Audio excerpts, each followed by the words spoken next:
अजित पवारांच्या नेतृत्वाखालील राष्ट्रवादी काँग्रेस पक्षाची पुण्यामध्ये बैठक होतीये। या बैठकीला राष्ट्रवादी काँग्रेस पक्षाचे आमदार, खासदार आणि इतर प्रमुख नेते उपस्थित आहेत आणि या नेत्यांमध्ये एक नाव आहे, ते परभणीचे नेते राजेश विटेकर यांचं। आत्ताच बातमी आहे की महादेव जानकर हे महायुतीतून जी जागा आहे परभणीची ती लढवणार आहेत, तसं त्यांनी जाहीर केलंय। मात्र अमोल मिटकरी आपल्या सोबत आहेत। तुम्ही परभणीवरचा दावा सोडलाय? अजिबात सोडलेला नाही। 7च्या 7ही जागांवर आमचा दावा कायम आहे। कुठं 19-20 होत असेल तर ते वरिष्ठ पातळीचे नेते ठरवतील, म्हणजे महायुतीचे सर्व नेते, पण 7ही जागेंवर आमचा दावा कायम आहे। 7 जागा कोणत्या? उस्मानाबाद, परभणी, त्याच्यानंतर बारामती, शिरूर, रायगड, नाशिक, सातारा।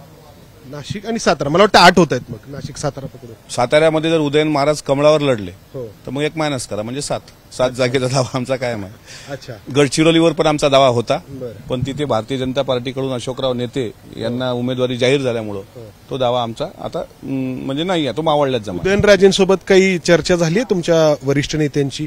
कमळावरती लढण्यासाठी तुम्ही ऑफर दिली आहे त्यांना?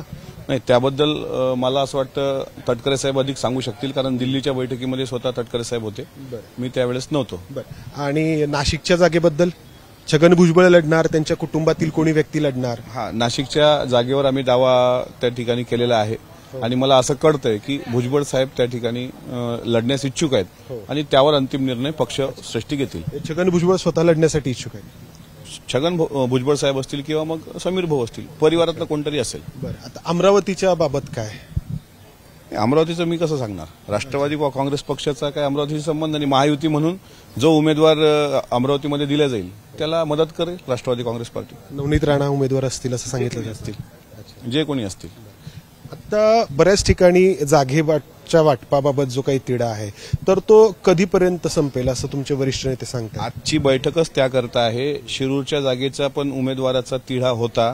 आज ही बैठक आटोपल्यानंतर मनसरला शिवाजीराव आढळराव पाटलांचा राष्ट्रवादी काँग्रेस पक्षामध्ये प्रवेश आहे आणि उद्या दुपारी पत्रकार परिषद घेऊन नेमक्या किती जागा आणि त्या जागेवर नेमके कोणते उमेदवार असतील हे उद्या मला वाटते चित्र स्पष्ट होईल। अच्छा, सातारच्या जागेबाबत जर उदयनराजेंनी त्यांचा निर्णय जो आहे तो भाजपकडून लढण्याचा आहे, उद्या त्यांचं स्वागत देखील केलं जाणार आहे, एका मोठ्या कार्यक्रमाची देखील त्यांच्याकडून तयारी झाली आणि तुम्ही अजूनही म्हणता की तुमच्या पक्षाचा दावा आहे सातारवरती। सातारा हा राष्ट्रवादी काँग्रेस पक्षाचा बालेकिल्ला आलेला आहे, त्यामुळे महाराजांनी राष्ट्रवादी काँग्रेस पक्षावर लढलं पाहिजे अशी राष्ट्रवादीची पण इच्छा आहे।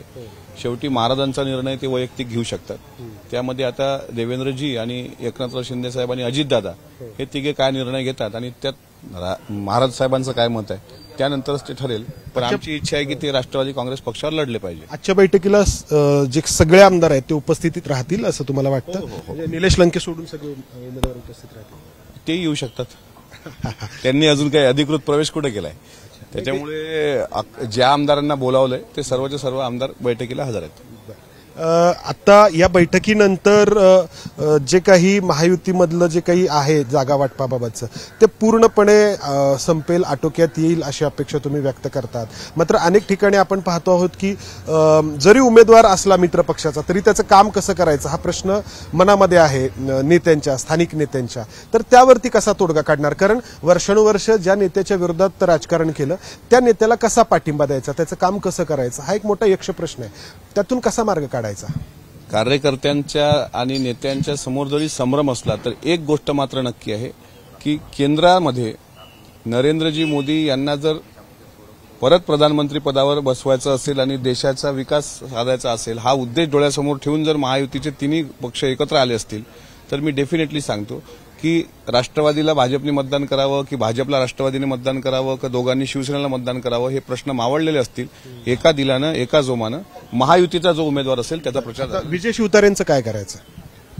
त्यांना भरती करायचं दवाखान्यामध्ये, लवकरात लवकर त्यांना दवाखान्यात। पण ते महायुतीमध्ये आहेत ना, आणखी महायुतीत त्यांना का ठेवलंय हे पण बघितलं पाहिजे की इतक्या खालच्या पातळीवर जर शिवतारे बोलत असेल, आम्ही बोलल्यानंतर मग त्यांचे पोरं जे आहेत ते गुंडागर्दीची भाषा करतात, तर याला कोणाचं नेमकं पाठबळ आहे हे तर शोधलं पाहिजे। शिवतारेंच्या आहे की सत्तेतल्या विरोधकांचं आहे ते तर शोधलं पाहिजे। शिवतारेंची एवढी काही दिवसांपूर्वी अजितदादांच्या समोर हात जोडून लोटांगण घालणारा शिवतारे ते बरोबर आहे ना. बारामतीमध्ये जो नवरोजगार मेळावा होता, अजितदादांचं त्यांनी बुके देऊन स्वागत केलं होतं. फार दिवस नाहीच झालेले आणि त्यानंतर आता त्यांची जी भाषा आहे ती पूर्णपणे वेगळी आहे. तर हे फक्त शिवतारेच करतायत की तुम्ही जी शंका व्यक्त करतायत तर ती अधिक गडद होतीये? शिवतारेची आवाकान, शिवतारेची कुवत हे आम्हाला सगळ्यांना चांगल्या पद्धतीने माहित आहे. त्याच्या मागे कोणाचं पाठबळ असल्याशिवाय शिवतारे बोलू शकत नाही.